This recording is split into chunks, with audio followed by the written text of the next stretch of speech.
bom lepuk boleh kena pat. Yok semua yok kejut. Jam pum.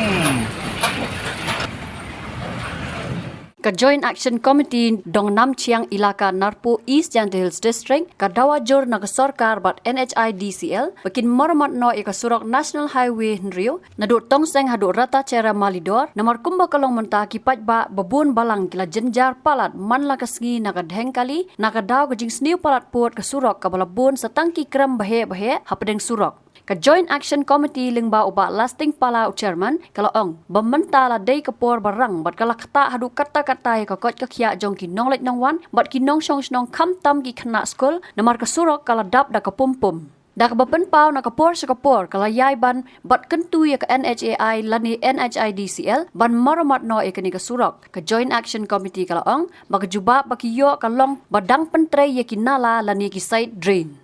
Ka Joint Action Committee kalaong baga jing tray kam jongki ka suki palan batlada yai ap hadu bandadap kinala Khmut bagi pat ba kin yai mat iki jing hakalet kawan nakadaw ka jing bam shum khia jong ka NHAI ka Joint Action Committee ka dawa jur baka NHAI kariban pendap ya ki kram lani ki thlio hasilenter ka Surok kat badang Ïaid ka jing sna nala bat haju kapor ban pen kloy no ban Siang Surok ban Siang Rong lani black topping khnang bakan pensuk ya ka let kawan jong ki pat ba dak bapen pau balada kini kijing dawa kim urlong Hapoh Taïew ka JAC kala pen pau bakan penlong biang dak jing khi pat ba.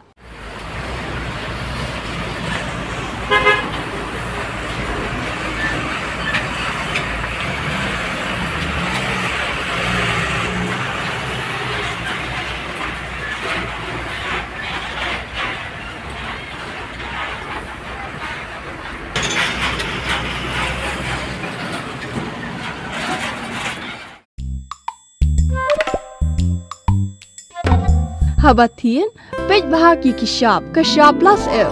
Ka plus F? Hakabam bangibam duna ki eki batte ye kamet. Namar kata habathiru atau khau kamlu ka umpnyang kadut pej ya ka shop plus F haka jingsom.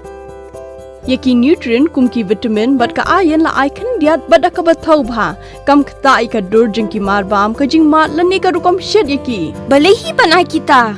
Kadon ka we ka jing mentoy ba kongsan. Ka kot ka kia. Ka nutrition bakam bha ka jing im bakam bha pendon kam daki mar ba medon ka shop plus F menta kasni Lawan Ra Shafi Lingba ko office jong Commissionerate of Food Safety Meghalaya